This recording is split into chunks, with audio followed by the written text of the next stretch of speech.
Hello everybody and welcome to a very special edition of Jan's Opening Clinic. Normally what I do in these shows is I take questions from the Chess24 users and try to solve their opening problems, but in this show I'm going to do something different. This is the Thailand edition, and what I'm going to do is I'm going to try to solve my own opening problems. I recently played a tournament in Thailand. It's my favorite tournament I play every year, the Bangkok Open. And in this show, I want to go through all my games and show you what happened in the opening, what went wrong, what went well, how I prepared, what I thought, what I felt. And hopefully we can all learn something from it. It's an open, so the field is of mixed strength. I was rated third highest. Number one was, I believe, fourth.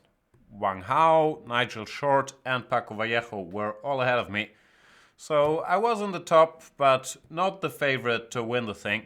And we're just gonna go through my games round by round, at least through the openings, and see what happened. In the first round, I played with black against Ron Hoffman, as we can see on the screen, 21-07. These first round games, honestly, normally I don't prepare that much. That's not so much out of disrespect for the opponent. Of course, you're a favorite to win normally in the first round of an open, but more you don't really know if your opponent's gonna show up. Sometimes there's not a lot of time to prepare, and also often in the first round there's not that much information or not that many recent games of your opponent, at least. That's what happened in this case. So what I normally do is I try to play something I know quite well and where I think the game is not gonna dull out so quickly. And for this game I chose the, what do they call it, the triangle. 3c6. Here if knight f6 or bishop e7, the game can become a bit more dry. But c6 has served me quite well over the years. Mainly after knight f3 I want to go knight f6 and transpose back to the semi-Slav, even though d takes c4, the Notenboom, is quite an interesting line. And white quite often, in order to avoid the Notenboom, goes for the move e3. What happened in this game? The critical test, in my opinion, is the move e4, which I played myself with white, and play becomes very sharp, but that's normally not something you're afraid of in the first round if you're 500 points higher rated. So my opponent went e3, knight f6, knight f3, knight bd7, and we enter the, what do you call it, the main line of the Maran, bishop d3, queen c2, slightly more popular nowadays, but bishop d3 is actually the move I tend to favor as well. dc, bishop c4, b5, and from the position of being the huge favorite and trying to get something unbalanced, this is already a success, because this position is very unbalanced and sharp, plus I probably knew more about it than my opponent, so I was quite happy here. And the opening went kind of alright. Bishop d3, here black chooses between a6, bishop d6, and bishop b7. I think I've played all of those in this game. I went with bishop b7. I'd recently been reading these Kasparov books on my great predecessors, and I read the chapter on Larsen, who was really the guy who invented this modern treatment with bishop b7, where black often wants to do without a6 and go b4 and then c5 in one go. It was very interesting to see Larsen's old games and how he really, by trial and error, pioneered this line and came up with a lot of the stuff we're still playing nowadays. Still, this game won't contribute much to theory. After castles, which is one of the main moves, a6, e4, c5, all of this mainstream theory, black really only has reason to be afraid of the move d5, which leads to very, very sharp play. Typical lines are c4, d, e, f, e. Bishop c2, queen c7, where I've had my fair share of battles on both sides of the board. And the play is very sharp, which once again normally favors the player who is 500 points higher rated and probably knows more theory here. So I was quite happy with this. But Ron Hoffman confused the lines here and went queen to e2, which is just not a very good move. Here after c takes d, knight takes d4, bishop to d6. Black is already slightly better in my opinion. His pieces are very, very active and well placed. And this pawn on e4, if white is not in time to gain space with e5 to create sort of a kingside attack, tends to be more a liability. And here we can see black has all kinds of options with b4, knight e5, knight c5, queen b8. By now we have enough arrows At this position, I was already quite happy with. And, well, I didn't play flawlessly in the game, but from the opening standpoint, this has gone extremely well. Black is slightly better with easy play, so I was quite happy and went on to win the game without any further surprises. You're supposed to win your first round games, and I managed. In the second round, the opponent got a little bit tougher. Kongsi Uaichai, one of the top Thai players, rated 2284. But sometimes these ratings can be a bit deceptive. At least I had a lot of respect for him. I think he's originally a Thai chess player and then converted kind of to Western chess. He's a member of the Thai Olympic team and a very tactical, tricky player, as I could see in preparation. But for this game I was quite well prepared, and I saw he plays a bit of King's Indian, but mainly picked up the Leningrad Dutch. And in the line that we would see on the board, he recently won a game, so that's quite often a good place to go if you think your opponent is happy there, but you feel like something might be a little fishy.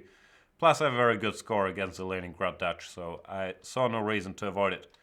And that's where he went. Knight f6, bishop g2, g6, knight f3, bishop g7, castles, castles, c4, d6, all mainline stuff, knight c3. Queen to e8, one of the main moves here. c6 is quite popular nowadays as well, which I also faced in more than one game. Queen e8 might look strange, but it does prepare e5, gets out of the way. In some lines, the queen is also planning to get all the way to h5 after h6, g5.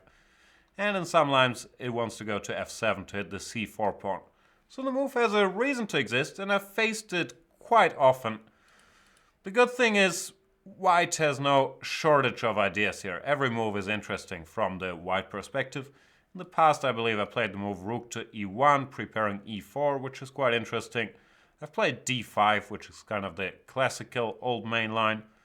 I probably played b4 once as well. So there's a lot of options here, but for this game, I decided to follow a recent game of Uaichai, where he already faced the move b3, which is a very logical move as well. White prepares either bishop b2 or bishop a3, according to circumstances, and prepares for whatever black wants to throw at him. My opponent followed his previous game and played the move e5, which in my opinion is very optimistic. I'm not sure if it's bad per se, but it is very, very risky strategically, because it gives up a bit of time and allows white to develop very quickly and enter open battle where black might not be developed for yet. Still, the play becomes extremely concrete, and I'm not sure it's a bad move. In my opinion, more critical or more sound for black is something like knight to a6, bishop a3, and c6, when the play proceeds a lot more slowly. Black often tries for rook b8, b5. I think white has a small advantage in general. I'm not a big fan of the Leningrad Dutch, because this pawn on f5 can always come back to hurt you later because you weaken your king's position. But I would advise black players to look into this line. However, the line in the game is a lot more dynamic and arguably more fun. So e5, d takes e. Of course, white never wants to go d5 here when black would basically have a dream King's Indian where he already achieved e5 and f5 and can then build his attack. So d5 is not a very good idea. D takes e, this was the point of my play, d takes e. And now another important moment, it's important to stop black from going e4. And you do that by going e4 yourself. Arguably, starting with bishop a3 instead of e4 was also possible. But I like this move e4, keeping my options open. And it's a very typical reaction to black's e5 in the Leningrad. Take, go e4, and try to open the game while the black pieces might not be fully ready for it. Black only has one good and logical move here, which he played, the move knight to c6. Covering e5 and fighting for control of the d4 square. And white has to act quickly here. If white were to waste time, black could either think of starting an attack with f4 or just try to get his pieces out quickly with f takes e, bishop to g4, and overwhelm white with his activity. So activity matters, and that's why I went for the move bishop to... Oh no, I didn't. And rightfully I didn't. I went for the move knight to d5, which is the critical move and which is what I had prepared. not going for bishop a3 yet. Threatening knight takes c7.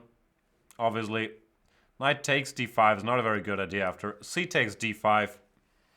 So black has to cover the c7 pawn. Here, my first minor disappointment. He went queen d7, which I was considering the best move.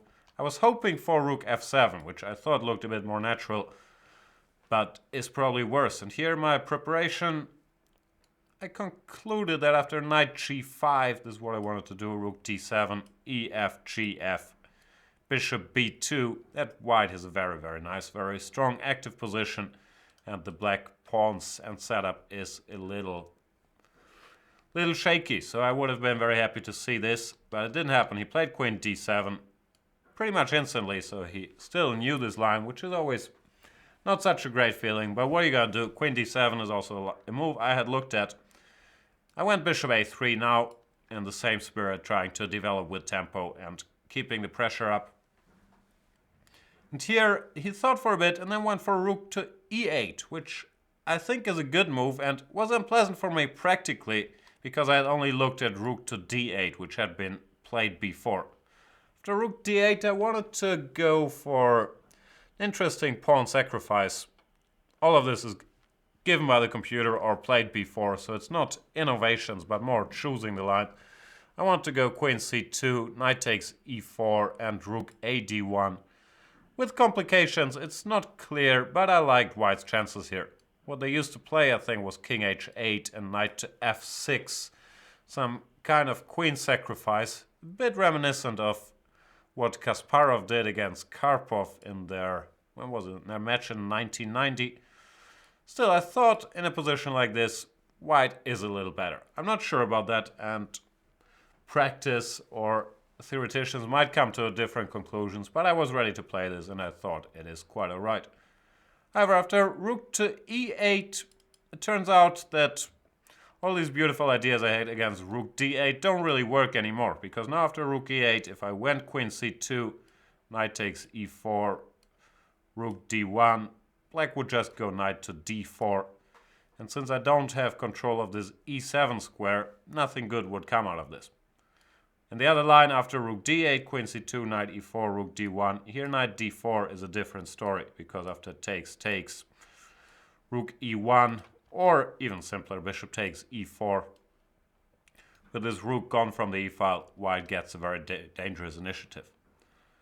So after rook e8, I had to start thinking, which is always an unpleasant feeling, especially if the game is played at 9 o'clock in the morning.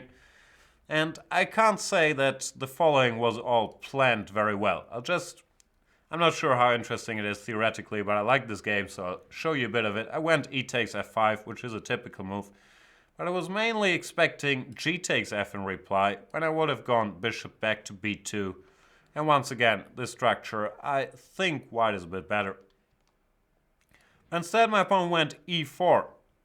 And here, I can't really go knight h4 because after g5 this knight is trapped, so I have to go for complications with knight g5. I had briefly thought about this in advance and I had discarded queen takes f5 since c7 is under attack, and I had more or less seen what would happen in the game and thought I would have a good position, but I didn't go very deeply here. And the computer, when I checked after the game, says queen takes f5 is actually very interesting. And this is something I did not appreciate over the board. Knight takes c7, queen g5. Here knight takes a8 is no good because black goes bishop g4 and wins back his piece on a8 with a very good position. So instead I would have had to go knight takes e8, knight takes e8, and here the computer helper gives the very interesting bishop takes e4. Sacrificing a1 with probably a slightly better position for white or very good compensation after bishop a1. There's bishop d5 check, king somewhere, king g7. Now queen takes a1 with huge play for the sacrifice piece. But none of this I was really planning in advance, so life could have gotten quite tricky after queen takes f5. Who knows what I would have done. Instead, my opponent went gf5, which looks more natural, and there's always this saying, every Russian schoolboy knows you have to recapture with a g-pawn in all these positions. Not sure in this position. And here I was quite happy to find this exchange sacrifice, or well, execute this exchange sacrifice, knight f6, bishop f6, and queen h5. On one hand I was happy, on the other hand I was nervous, because once again I am a tremendous rating favorite, and sacrificing the exchange, if it doesn't work, you can easily lose the game. But it just looked like it should work, and it did. After bishop a1, rook a1. I'm showing you the rest not because it's theoretically relevant, but basically to show off because I was happy with it. But here it turns out that white is almost winning already because the black king is just too loose once again. This move 1 f5 can sometimes backfire. However, over the board I wasn't sure at all. I thought I must have good compensation, but as I said, I was quite nervous about being material down. Rook d8 is a move that makes sense. I was threatening knight takes h7 amongst other things. Because if the queen recaptured, then there's queen takes e8, so the rook gets out of the way. And I went for bishop to b2, which looked like the most natural move to me, occupying this long diagonal and setting up all kinds of ideas. Even bishop takes e4 or knight takes e4, just trying to free all the pieces, already appears on the horizon. The black position is pretty bad.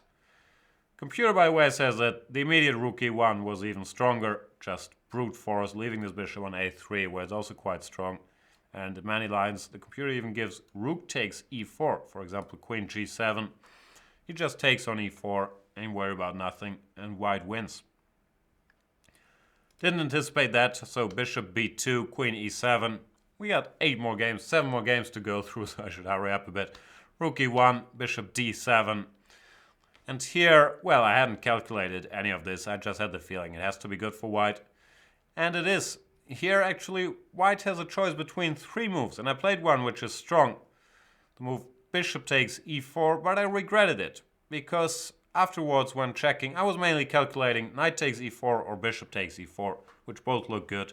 And I was happy that I managed to calculate bishop takes e4 more or less till the end. But I did not spend a second on the move rook takes e4. And had I done so, I'm sure I would have played it, because, well, it's cooler to sacrifice a whole rook, and this position is quite picturesque, where black is up a lot of material, but it doesn't feel like that at all. If you look at the white pieces, tremendously active while the black army isn't really playing. So in the critical area, white is actually up material, and this would end in mate quite shortly. So I was kind of regretting not going for this, but bishop takes e4 is also not a terrible move. F takes e4, rook takes e4. It's also winning for white. And I had to calculate a bit, but it's quite forced. Bishop e8 is pretty much the only move. Here, queen g4 as planned, and black only has a very small choice of candidate moves, so it wasn't that hard to calculate.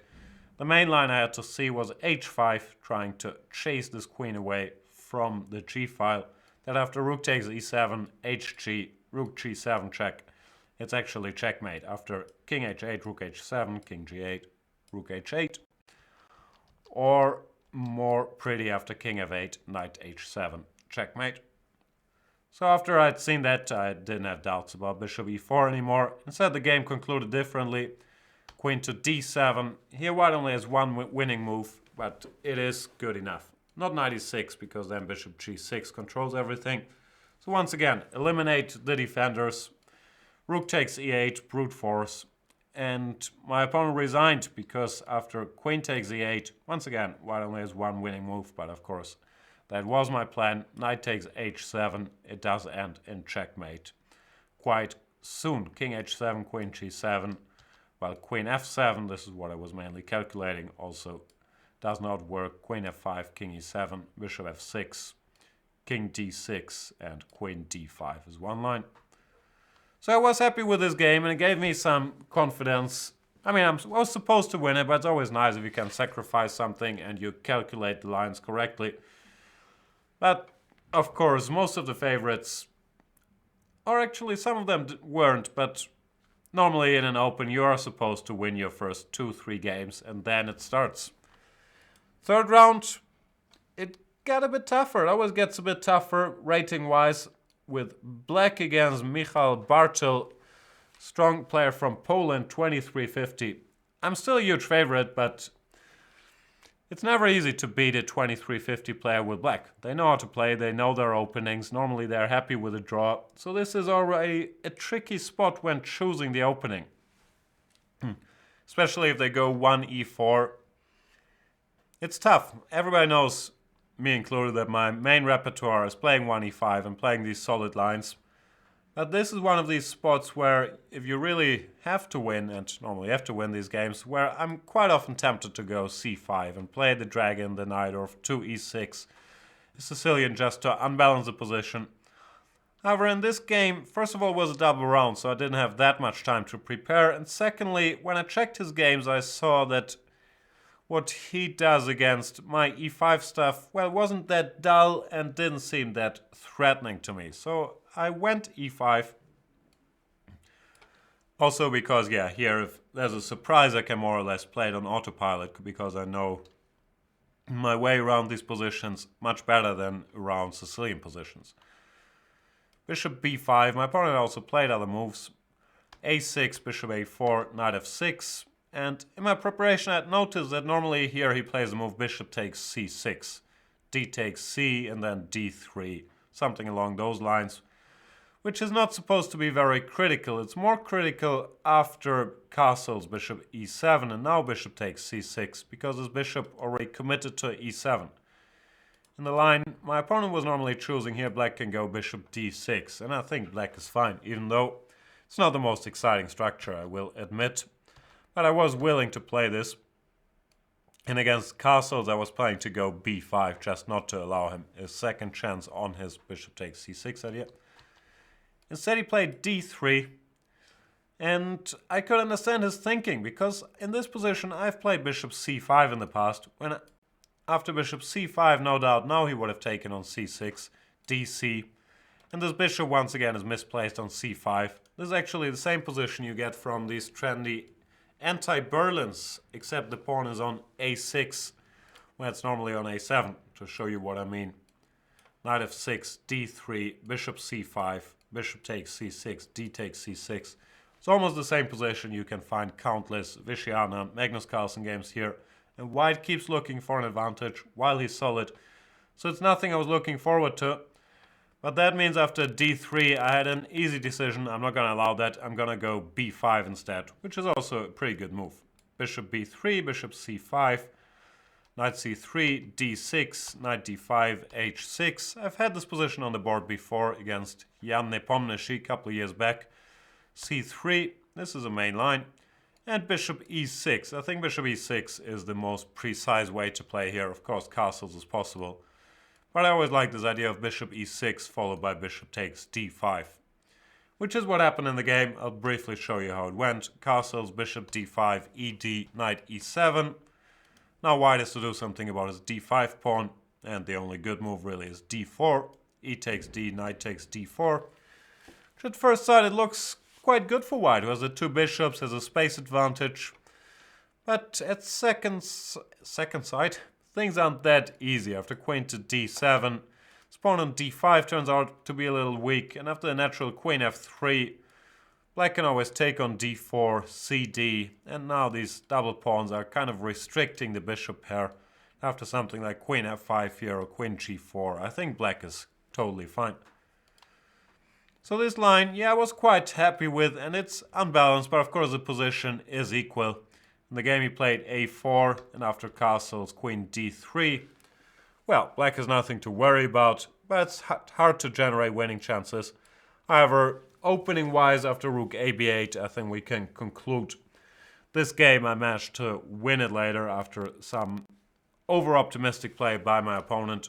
And yeah, I'm never sure on these matchups if I want to go e5 or c5. It's mainly a question of looking at their games and feeling where they might be less comfortable, and of course where I'm more comfortable as well. So far so good. I started with 3 out of 3. Then in the fourth round I was paired with Somak Palit from India, an Indian international master. Once again I'm the favorite, which yeah, is not the exception in an open tournament. And this with white, I considered, well, not a must-win, but a game I really, really want to win. Because, yeah, with white in the 4th round, I can put myself in a pretty good position if I win that one. However, the opening went kind of wrong. I went knight f3 in the first move. I saw my opponent like to play the Grunfeld. And against Grunfeld guys, I quite often like to go knight f3 and choose one of these anti-Grunfelds instead. Knight f6, c4, c5. Also a typical line for Grunfeld players after knight c3, they want to go d5. Which is a pretty tough line to crack. It's what Kasparov used to play and what is still very popular nowadays. The point is after cd, knight d5, d4, they want to transpose back to Grunfeld with something like knight takes c3, b takes c, g6. So following my credo of trying to make life uncomfortable for my opponent and comfortable for me, I played the move d4 here instead of knight c3, which is the move I normally choose. Well, I alternate. In order not to allow any of these Grunfeld setups, c takes d, knight takes d4, knight to... No, he started with g6. Very, very often, especially if your opponents aren't too familiar with this position, you will face these knight c6, g6 setups, or at least I do. And I'm quite comfortable meeting them normally. I believe white is better and has comfortable play there. So this is a line I tend to be quite happy getting, even though I never know what to do against it, but I tend to be comfortable in these positions. I believe what black players should play is a line like this, which makes white's life a little harder in my opinion. But of course, many Grunfeld, King's Indian, Bangkok players, they don't really like playing with e6 and they really want to play with g6, which is fair enough. So we went g6, knight c3. Here, the Grunfeld spirit move is still d5. I believe Peter Svidler gave this in his repertoire series on the Grunfeld, which is interesting. But my opponent started with bishop to g7. This is a position I've had countless times. I can never decide between going e4 for the Morochi and g3. I think objectively the Morochi should slightly favor white and e4 should be the best move here. But I quite like having my bishop on g2 and getting this fianchetto, and I've had good results here as well. So I went for g3, but now something happened that wasn't planned for. My pawn played d5 in this position. Normally, the position I've been getting a lot is knight c6, bishop g2, castles, castles, where, well, black has some options, knight takes d4, d6, queen a5, but that stuff I'm quite familiar with. And another line is this castles, how does it go? I don't even know how it goes. Castles, bishop g2, queen c7, which is also quite playable. My opponent played the immediate d5 and I was a bit confused. Because I've played this position many times and I'm sure I've prepared it many times and I'd never seen d5 in this very position. So I was confused and worse, I reacted badly and transposed a line I knew to be nothing. Should really have put in more time here. The move I should have played is the move bishop g2. I didn't do it over the board because e5 bothered me. But here it turns out that white is a very strong queen a4 check, bishop d7 and knight d to b5. Which I thought about, but over the board it looked a bit scary to put my knight into this pin. You see all kinds of ghosts after castles, c takes d, a6. I wasn't sure what's going on. But after checking with the computer, it turns out that this is quite nice for white, especially the move bishop g5 here. That's certainly what I should have played and would play next time. I don't think d5 in this position is that good. Bishop g2, dc4, queen a4 check also seems to give white a quite pleasant position. I didn't do that because d5 sort of confused me. I was thinking, why is this possible? Why have I never seen this before? Yeah, screw up the move order. Instead I went cd, knight d5, bishop g2, knight takes c3, b takes c, castles, castles. And this transposes to a line of this g3 Grunfeld, and is quite well known to be nothing, especially after my opponent's next move, knight to c6. I was kind of cursing myself for losing the opening battle so easily. Yeah, this position is very, very drawish, very close to equal. I was trying to remember some ideas here, rook b1 or queen b3 or what people had tried, but I couldn't even do that. And yeah, what I played, knight c6, bc, bishop e3 will not enter the theory books. It's just an equal position. Queen a5 is fine, or bishop e6, as my opponent played, is also fine. Later I did get lucky and managed to get a better endgame. Mainly, well, you could criticize some of his moves, but mainly here I was surprised by queen takes d4. When after c takes d4, my pawn structure is better and I felt I had some chances again, and I managed to win this. But it's not an opening that should be repeated, and I was quite disappointed with, well, not only not knowing d5 but also not finding my way around here, since I did know that what I did was nothing. So that, yeah, I kind of survived, but I wasn't happy with the game at all. Next round I played my friend and tournament second seed, Mr. Francisco Vallejo Pons. So a huge change from being the favorite by more than 200 points to being the slight outsider, even though with white, the white pieces kind of negate the difference in rating. But I played a solid line, an idea which I've had for a while, which, well, I didn't really think it would win the game, but I thought it might ask some questions. And of course I wasn't sure what he was going to go for. I went for this c4, knight c3, knight f3 setup as I had used before, but in a slightly different move order. And Paco can play pretty much anything, so it's hard to prepare for him. This game he went for e5, a trendy move, which has been seen a lot in the games of, well, many players. Nepomniachtchi, for example, played often. I played e3. White has the option of going g3 here, which in this position I'm not a huge fan of. It leads to a slower English kind of game. It's a matter of taste, pretty much. d6, bishop g2, g6, castles, bishop g7. These positions, they are perfectly playable for white, but so they are for black, and I always felt like it's kind of easier to play black here. Knight e7, castles, h6, bishop e6, get in d5 or f5. Well, with white, it always felt a little too subtle for my taste. You go for these d3, knight e1, knight c2 maneuvers. However, this might be nowadays a better place to look for an opening advantage, and this is a line that requires some repair work on my part because I got nothing here. Knight f6, I played the move bishop e2, which might look harmless, but it's one of the main moves here, and a move I've been quite fond of for a long time. But I might have to start looking somewhere else. d4 is the other main line here. When played typically continues cd, ed, e4 with very complicated play. And yeah, this is something I might want to look into. d4, I believe there's also the immediate e4. My repertoire was always to go bishop e2, not d4, but that might have to change. d4, e4, d5. I think this is what Levon Aronian's been playing. Is it? If dc, bc, and here went e4. Some interesting pawn sacrifice. Might have to look at stuff like that a bit more. I always like this bishop e2 because it's a safe choice in this following line. It's kind of appealed to me aesthetically, but it seems like there's just not much there for white. d5, d4, this is a white idea. Open the center with like a tempo extra because of bishop e2. ed, ed, and here they used to play moves like bishop e6, but that gives white quite decent chances to fight for an opening advantage in my opinion. But what Paco played is the main line nowadays, and it seems to kind of kill the lines. cd, knight d4, dc4. I'm quite familiar with this because I think I told or I advised Peter Svidler to play this against Nepomniachtchi, but I didn't mention the cd and dc option because I didn't know it at the time. So Peter got this over the board and wasn't all that thrilled with the outcome of the opening.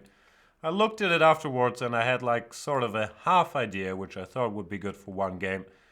Knight d1, b takes c6, bishop takes c4. And here, well, white has a better pawn structure, black has weak pawns, but first of all, the play is quite simplified, and secondly, black is very active, and bishop b4 check. It's a bit of a nuisance. Here in practice, everybody's played bishop d2, this is also the move that Svidler played, and they weren't getting all that much. Bishop takes, king takes, knight e4 check, or short castles. And the position is very, very close to equal. So my idea, which probably will not find a lot of followers, was to go knight to c3, self-pinning, but keeping some more pieces on the board. And I was hoping would make black's task a bit harder. If black wants to double my pawns, he's going to have to give up the 2 bishops. In that position, I'd be happy to play. But Paco played very convincingly here. He played very concretely. Knight to e4, trying to exploit the pin. Of course, I was ready for this move. This move looks scary if you're checking in preparation. White has some small tricks, but they don't really lead anywhere special.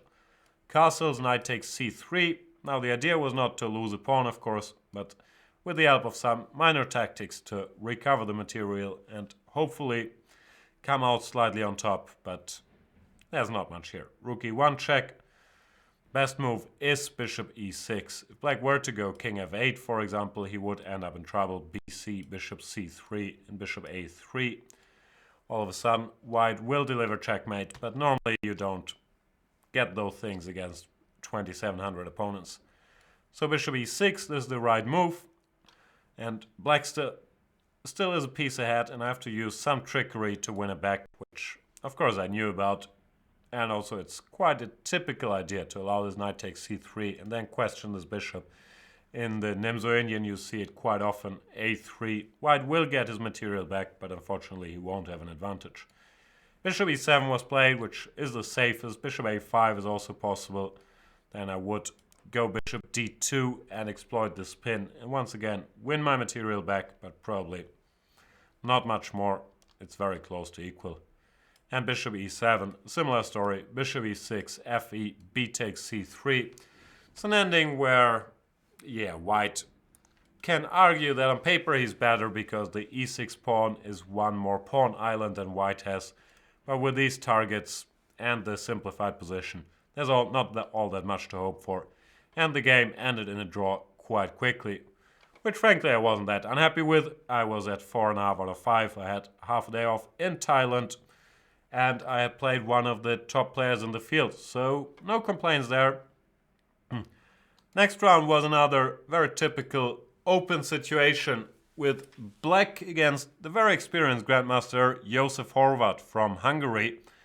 It's another spot that is very tricky. You're 100 points high rated in opens, you have to win games, so you would like to win the game, but it's also not a do or die kind of game. It's the 6th round.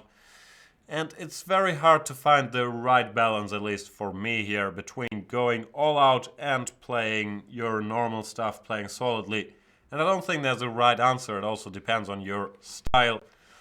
I'm not a King's Indian player or Benoni player by nature. If you are, you have an easier decision here. You just play your main opening, the King's Indian, and you'll get a fighting position more easily. For this game, which I prepared for a lot because Horvat has a broad repertoire, he also goes for a lot of knight f3, c4. I decided to go with my main stuff, d4, d5, c4, e6, knight f3, knight f6. And after knight c3, I was planning to go for the semi-Slav yet again, where, I know my way around and I wasn't that scared of my opponent's treatment. But for this game, he decided not to allow it and to start with the move for e3. Which is a sideline. It's very solid. You sometimes see it also in the games of very strong players. Vladimir Kramnik plays once in a while. Sergei Karyakin's done it. It's of course a logical move, defending the pawn. But I always felt like if white voluntarily locks in his bishop, then black can't have too many problems. Here black has a choice of moves. a6 is a move. Vishianen once played that against me. c5 is a move. However, I don't really like c5 because white goes cd, ed, bishop, b5 check, and you end up with kind of having to defend an isolated pawn position, which I'm not a huge fan of, but it's all a matter of taste. Still, the move I always thought was best was the move bishop to e7, just playing quietly, castles, b6, bishop b7, and take it from there. And I could never really see the appeal for white in these lines or why this is so dangerous. Now the move is a move for b6, which Levon Aronian played against Kramnik, tending bishop b7 and then putting this bishop on d6 directly. It has pros and cons to commit to b6 so early, also it has some drawbacks, but it's certainly an interesting idea as well. So I went bishop e7 as, yeah, I've played b4. I wasn't really expecting e3, but I had a brief look at it before the game. But then again, it's nothing you have to be afraid of from a theoretical perspective. It's more the question how to generate winning chances or an open game here. b3, quite often White also plays bishop d3 here, but then Black, if he wants to, can go dc, bishop c4, c5, which is kind of a turbo Queen's Gambit accepted because White lost a move with his bishop. So I don't think this is scary at all. And b3 is the more normal way to play, with or without knight c3 actually. I went b6, I think c5 is quite possible here as well. But I went b6, bishop b2, bishop b7. The next move surprised me, c takes d5. What I'm more familiar with is bishop d3, when Black has a choice between c5 or knight bd7, as I was going to play castle c5. When the position is, of course, close to equal, White arguably is a little better because of his extra tempo and his more active knight. But this was a system I had done some work on, which I thought was quite playable for Black. When set, Horvath took on d5 immediately, which, yeah, put me out of book. It's not the end of the world, it doesn't look that scary, but here I kind of had to take a fundamental decision. And yeah, you could argue about the decision I took. I'm still comfortable with it, and it kind of reflects my slightly boring, correct style, which allows for too many draws. But yeah, I went knight takes d5, which I think is a good move, but it does lead to exchanges and a symmetrical structure, and not enough to win the game, or at least the margin for error is quite big for both sides, I believe, in these structures. In order to keep winning chances, or to keep better winning chances, e takes d5 probably is more promising. My problem is I just don't like the structure at all. I like it from the white side. I've played this type of positions quite often, bishop d3, c5, castles. Let's say knight bd7 with these, whatever it's called. It's not really hanging pawns, but this pawn structure, I feel a lot more comfortable with White than with Black. And you could argue about that assessment. Objectively, I don't even think Black's position is too bad. I just don't like it. I can't get myself to play it.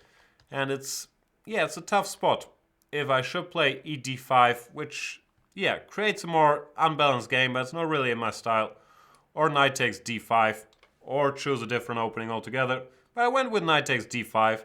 Let's not forget that Horvath is very strong and experienced Grandmaster, and you face these decisions all the time. Even though I am high rated, it doesn't mean I'm gonna win every game with Black against a 25-20 player, especially not one as solid as Josef Horvath.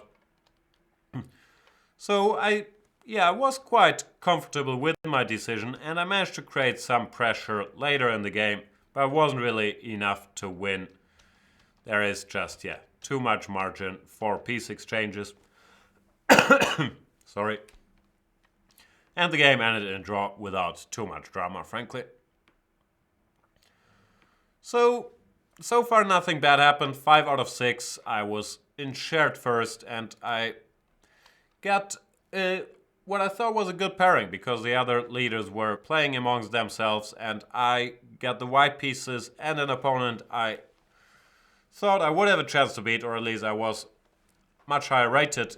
I played against the Indian IM Himanshu Sharma, and I managed to prepare quite well for this game, because he had a limited repertoire. He tends to go for the a6 Slav, where I had some ideas beforehand which I refreshed for the game, and I didn't mind entering some theoretical discussion here. Knight f6, knight c3, a6.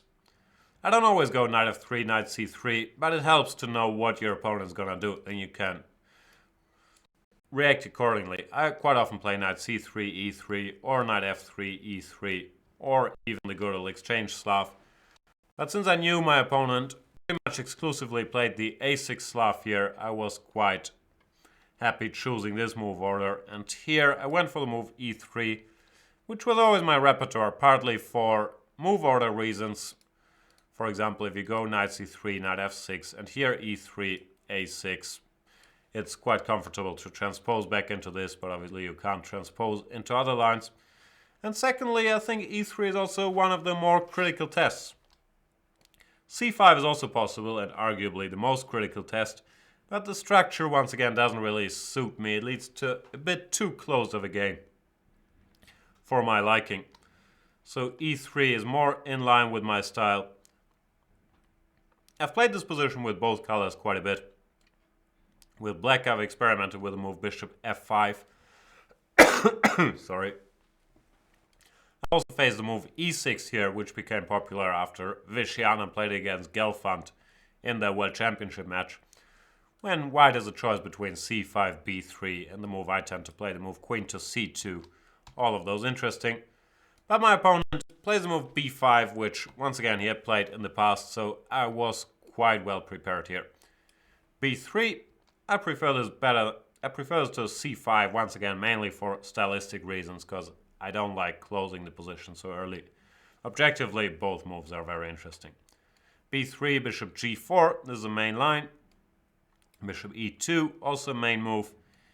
e6, here you could argue about e6. A lot of specialists, they like to start with knight bd7 here to kind of avoid what happens in the game. However, there's some other drawbacks I'll mention in a minute. Because after bishop e2, e6, the old traditional lines are playing more slowly with castles, bishop b2, h3, see what happens. But there's been a trendy line trying to grab space and put black under pressure as quickly as possible, and that's the one I went for. h3, bishop h5, bishop h5 or bishop f5, doesn't matter, white goes g4 against both. Well, bishop takes f3, I checked briefly before the game, but here white is just better. First it looks like black did everything right, putting his pawns on light squares and exchanging that bishop. But first of all, a bishop is a bishop, and they tend to be more valuable than knights, other things being equal. Secondly, yeah, white is a very comfortable position, quite often the option of attacking black's pawn chain, which has been weakened a bit by playing b5. So this, yeah, just seemed nice for white. And instead, bishop h5 or bishop f5 are critical. g4, bishop g6, knight e5. And this is the line I was preparing. There were some heavyweight battles here. I had mainly looked at the move knight fd7, when after knight takes g6, hg. Situation is a bit different than after bishop f3, because white has weakened himself with g4, so castling is no longer so easy. But I still thought white should be a little better here, to move like queen c2. There were some games, Aronia and Kayakin, I believe, where Aronia got an edge, and I believe this is very, very playable for white. The other line I was checking is bishop to b4, bishop to d2. And it also seemed to me like this was quite promising. Normally they were playing bishop c3, knight e4, rook c1. I couldn't really find anything for black here. Queen h4 looks scary, threatening checkmate in one move. But after rook h2, seems a bit artificial, but I think the trumps of white's position outweigh the small inconvenience of having the rook on h2. And when checking this position, and I was quite happy for white. I believe Wesley So won a game from this very position as well with the white pieces. Problem is either this bishop stays alive and goes to b4, or black takes on c3, but then he's gonna end up facing some trouble on the c-file, which white will control in the future. So overall, I thought this line was under some pressure for black after knight e5. And that's why many guys prefer knight bd7 nowadays. I can't remember what I prepared here. I think I honestly can't remember. Hang on. I'm not sure about the move order. I think it was something along these lines. Does that make any sense? Nah, it must be without CD. See, that's the problem with being an old man. You can never remember anything. I have to check everything right before the game. I think this is the line. Knight e5, de, knight e4. Yeah, knight takes, bishop takes, f3, bishop g6. There were some games here as well, I believe. I was checking Henkin against Movsesian, for example, and I thought white has some chances to play for an advantage in this one as well. But in my opinion, knight bd7 looked like a better move than e6. We'll see where the future of theory goes there. I was quite happy with my preparation here. However, my opponent surprised me here with a move I had not looked at, the move bishop to e7. First of all, white's threat with quite often with these g4 knight e5 maneuvers is to play h4. Threatening h5, winning the bishop e4, f3 doesn't help. And if h6, then knight takes g6, just ruins black structure completely. So after bishop e7, my first thought was, what is he doing? Has he missed it? And I'm threatening h4, but of course he hadn't. And then my second thought was, oh, I can't play h4 because he was going to go knight e4, and I'm losing the pawn on h4. Then my third thought was, I don't really see another way to play for an advantage. Maybe I should have a look back at this h4 move. And I spent a long time here, like half an hour, and finally convinced myself I should go h4, which is a correct decision. White sacrifices the pawn, but he gains a lot of time and he forces black to slightly misplace his pieces. And also, this is a dangerous thing to do, but sometimes I do it. I was wondering. Black normally goes to all these lengths to play unnatural moves like knight ft7 or bishop b4 and bishop takes c3. There must be a reason. The computer doesn't give bishop e7 and no strong players have played it in the past, and I have to find that reason. So that kind of made me go away from moves like bishop b2, which would be a bit of a concession because black can go knight fd7, and in these positions after knight g6 hg, I don't really want my bishop on b2. I'd much rather have it on d2. So I wasn't that happy with bishop b2 and I couldn't see any good alternatives. Well, that messy thought process brought me to h4, and I spent a long time trying to evaluate this position which we got on the board. Bishop h4, king f1, bishop g6. And I think I was doing quite well. I thought this position is good for white, and I even calculated some lines pretty well. But in this position, then I had a bit of a blackout or a messy thought process. The line I was mainly calculating is CD, CD, and A4, trying to open the position before black manages to fully coordinate. And here I was thinking about B takes A4, and I was planning to play the move B4, which is quite a typical idea actually in these lines as well. You don't recapture BA or rook A4, but you go B4 and are planning to bring your queen out to A4. But then, yeah, I was calculating this kind of stuff, but I sort of got scared here after bishop g3. I was thinking, what am I doing? I'm a pawn down. He's castled. He's going to start attacking me with f5, and I'm really not comfortable.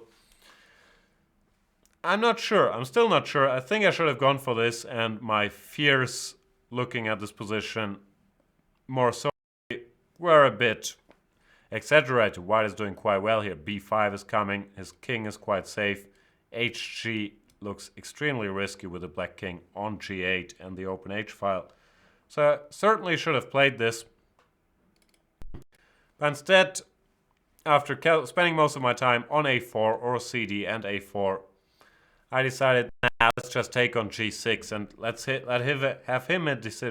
have him have a decision about not fg or hg. Which, frankly, is ridiculous. First of all, both moves are fine for black, and knight takes g6 was never running away. It's always there as a last option, but this knight should definitely have stayed alive. So knight g6 kind of makes this game no longer relevant. Theoretically, I managed to win in the end, but it wasn't a very good game, and I'm always happy when I win. I'm not that hypercritical. But I had the feeling I wasn't playing that well, and that's always a little off. I was quite alright with my play in the first 6 rounds. Not everything went perfectly. But this game, even though I managed to win it, I wasn't happy with it at all. Theoretically, yeah, I think had I gone a4 here or cd, it would have been an interesting contribution, but knight takes g6 is not the way to play it. Still, whining on a high level, I managed to win the game, and after that I was on 6 out of 7 in the shared lead with Wang Hao, the top seed of the tournament. So, not surprisingly, I faced Mr. Wang Hao, the very strong Chinese player, in the 8th round, and as we can see on the screen, I lost that game, which of course I wasn't happy about, but he just played better than me, and he, well, or I myself, exposed one of my weaknesses. I don't have a good repertoire against 1d4 against very strong players. I'm flexible, I switch around, Grunfeld, knight f6, e6, d5, e6, but there's nothing I really trust myself to play against good players. And this is something I'm gonna have to address. And I think I will address it. I should always be careful with these promises, but I need to work on a compact repertoire against 1d4. So the easiest way for me to work on it is do a couple video series for Chess 24 on a d4 repertoire and have some ideas where I want to go. But for now, well, I don't play that much, but it's not a good thing that I always kind of have to invent a repertoire and work a lot overnight when facing a strong player. All of this is not meant as excuses, he just played better than me. I didn't lose the game because of the opening at all. But it is something that I feel like I need one go-to opening against d4, which I can sort of always play and then check what my opponent does against it. Because for this game I went to all kinds of lengths to invent a new repertoire overnight, which, well, the line I played is as good or bad as any, but it's something that you're not that familiar with stuff if you look at it overnight, and there's some small places you haven't gone to, and it's also easier to get rattled over the board if your opponent plays something, oh my god, I haven't looked at this. I don't know, I didn't mind the line I chose. I think it's a perfectly playable line, but I wasn't very impressed with the process. And of course all of this could have been because I lost the game. Had I drawn or won, or probably drawn was more realistic, I would have been quite pleased with myself and in a very good tournament situation. But it wasn't meant to be. So after all this talk, like I said, I don't trust my main lines that much these days, the semi-Slav. I'm not up to date enough, and I also think it's kind of scary against strong tacticians to go for it. Similar, yeah, I've played a bit of Queen's Gambit. I'm looking at a bit of Ragozin. I've also played a bit of the Vienna, which I still like the Vienna. I might make it part of my new repertoire series, we'll see. But for this game, I chose the move c5, which I played in the past as well. I don't even know what it's called, the semi-Tarash. And after c takes d5, in an effort to surprise my opponent, and also because I think it's a playable line, I went for the move c takes d4. In the past I've played knight takes d5, which typically leads to these positions. This is a very, very solid line, and a lot of top players play it quite regularly. Bacro has been holding this with black quite easily many, many times. And I think it's completely playable. However, it leads to slightly worse positions where it's not that hard for white to play, and Wang Hao also had some experience here. So I decided to go for the cd4. But in general, as I said, this is the first time I played it, and the first time I looked at it was mainly the night before. I mean, I knew some outlines that white didn't know where to go here, and it was quite tricky, but I still tried to put a lot of theory in my head overnight, which sometimes costs you energy. And yeah, it's not a process I should repeat. I need an opening against 1d4. And enough excuses made. cd4, the main move here is queen takes d4, when e takes d5, e4. This is what I spent most of my time on. Knight c6, bishop b5, d takes e4. It's a line that has been catching some momentum. This used to be considered just better for white. But here, quite a few players have been holding this position more or less comfortably. Among them, Wang Hao's compatriot Wang Yue. So probably, well, I don't think they worked together that much, but probably had seen his games and was familiar with this line as well. And yeah, it's not a line I particularly recommend studying. Black holds if he's precise, but that's kind of the quick fix solutions you come up with if you're preparing for 2700 overnight and don't trust your main openings. Still, it's not a bad line. And Van Hao surprised me with a move I barely looked at. The move knight takes d4. I thought no one ever plays this and it can't be that difficult. I had looked at it for like 1 minute. I saw knight takes d5. There were some games with bishop d2 and now bishop c5. And that was the extent of my knowledge, which in fairness is not too bad. I think black is alright here and one can play this position at sight without knowing all that much. So actually maybe the outcome of the opening wasn't terrible for me. Knight b3, bishop b6. Here I started kicking myself because I had like looked at the move e3 for 1-2 minutes as you click through it in your rapid preparations. But then over the board, just looking at the position, it was completely clear to me he and any other strong player would play the move g3 here, trying to create this Catalan bishop. And sure enough, he played g3, which objectively nothing much is going on, but this is a bit of a problem these opening maniacs like myself have. If we're out of book, we start feeling a bit uncomfortable, thinking like, I should have checked this, why didn't I check this? And now I'm here having to find my own moves. I really should have prepared this, which is ridiculous because you're always going to be out of book at some point. And this is not such a scary spot to be out of book. So I went knight c6, yeah. Castles would have led to a similar position. Bishop g2 and castles. I'm still quite comfortable with that decision. I also spent a lot of time thinking about knight takes c3, bishop takes c3 and castles, which frankly I think is also fine for black. I don't think white has all that much here. He has a strong Catalan bishop. Oops, sorry. Well, black still has some trouble getting his bishop into the game. But the knight on b3 is a bit misplaced, while we'll probably have to spend time bringing it via d2 to c4 later. And I think that with a bit of careful play, black shouldn't have that much trouble equalizing here. However, I thought this option doesn't run away, and I castled first, which is also not a bad move. I wasn't afraid of knight d5, ed5, and rightly so, because once again, these pieces don't look that scary, and this is a much improved version of other typical semi-Tarrasch lines. And yeah, I was expecting my pawn to castle here when I probably would have taken on c3. There might be other moves, queen e7, but I probably would have taken on c3. And we would have gotten something similar. But he played a move that was very strong, at least practically, and that I had not expected.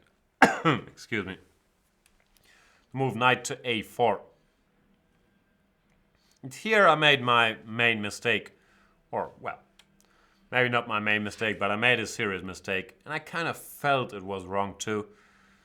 Once again, this all sounds like whining it. To some extent it is, but I'm just trying to explain my thought process or my subconscious, whatever. I've always liked bishops better than knights, as I've mentioned in many of these videos. And I was just reading the great predecessors book, as I mentioned, during the tournament. I'd finished my Larsen chapter, and now I was reading the Fischer chapter. And one thing that really struck me about Fischer's play, or well, I've looked at his games before, it's not like it's the first time, that he really valued his bishops over knights and wouldn't allow these exchanges. So these thoughts were very much on my mind, and they made me go bishop c7. Now this is just not a good move. It's too passive, it's too slow. Black's main problem here is not that this bishop could get exchanged, but how to arrange his pieces and how to free the other bishop. What I should have done, and I think I would have done had I not been freaking out, is to play queen e7, then rook d8, then e5, and not be that afraid about knight b6, a b6. For example, castles, rook d8, planning e5 next move. And the white pieces, once again, they aren't that greatly placed to exploit this situation with the two bishops and the double pawns.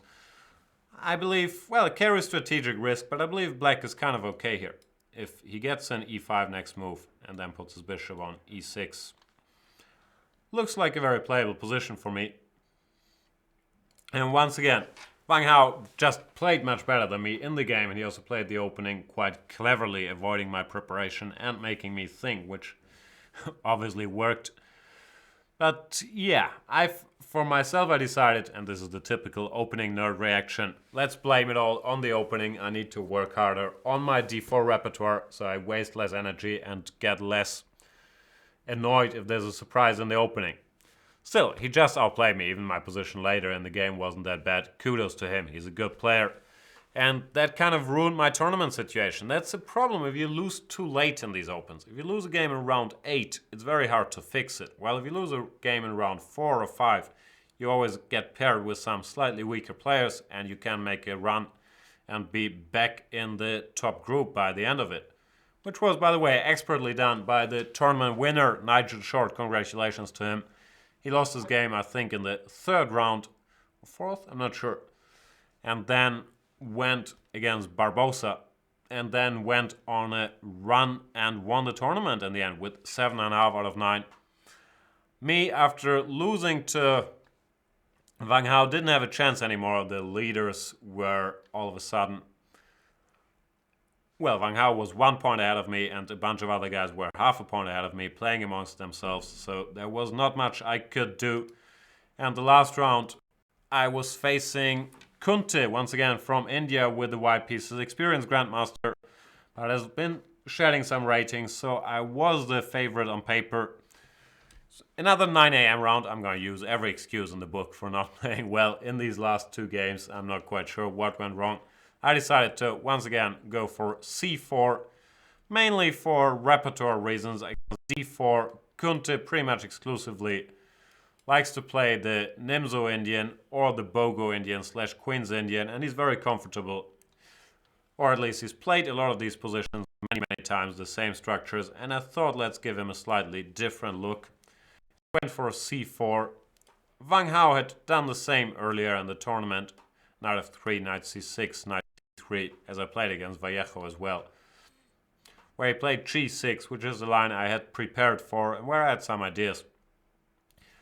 But here my opponent surprised me with the move knight d4. Frankly, I've never seen this move. I could vaguely recall some game, Kramnik against Anand, where this had happened, but I couldn't remember how the game went or what to do about it. And it's not such a bad move. That's even worse. It's kind of a hole in my repertoire and not a hole you would want at 9 a.m. Still, the good news is you're white, and the move is not really starting a lethal attack on the king, so you can get away with some stuff. After some thought, I played e3, which looks like a pretty normal, decent move to me, and is also the main move, as I found out afterwards. g3 is also interesting. Well, some players, they like to go knight g1 here,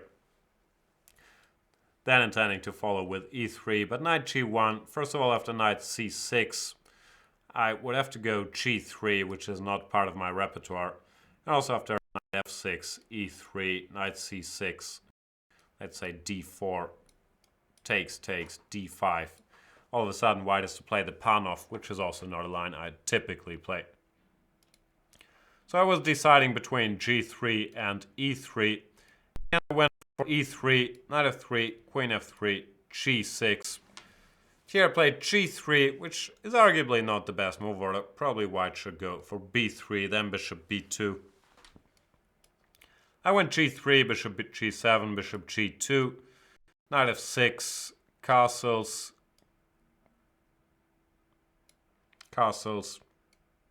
Oh no, castles, he went d6. I was quite happy with my position, actually. d4. I'm not so sure, by the way, about knight f6. I thought knight h6 could be more in the spirit of the position to put this knight on f5. Still, in the game, after d4, I was quite comfortable, especially after black's next move, which I didn't fully understand. Knight to d7. I thought castles with a more normal position. After knight d7, rook d1. I think white has a very pleasant position and a small advantage, which later on I managed to mess up and I barely drew the game. So not the proudest finish to the tournament. Once again, you can always say, yeah, loss shouldn't affect you, but it does affect, well, maybe not you, but it does affect me. And of course, not playing for anything in the last round. And also, it's never easy to beat an experienced Grandmaster, even if I was at 100%. Well, I was at 100%. He was just as sleepy as me in the morning. It didn't work out, that's what I'm trying to say. Why would I make up excuses for it? So, all in all, I finished the tournament on 6.5 out of 9, which, yeah, is not the score I'd been dreaming of. I actually won a bit of rating, 1 or 2 points, so it wasn't a disaster. Could have gone better in the last rounds. Opening-wise, I was quite happy with my preparation with white. I wasn't happy with not so much my preparations. My preparations were fine, but my prior knowledge, my repertoire against one d4, which caused me some troubles. Well, against Wang Hao and against Josef Horvath being flexible. And that's a spot I'm planning to address a bit more in the future. However, it's been great fun to play this tournament, and I can only recommend anybody, always do that, to play the Thailand Open. It's a fantastic tournament. There's a reason I play it every year. I think this show has gone way too long, and most of it has been me rambling about not winning all my games. I still hope you enjoyed it, and I hope you might have learned something from it. I hope I have. It's been a self-therapeutic session, if that's a word. Thanks everybody for watching it, and I'll see you next time around. Bye bye.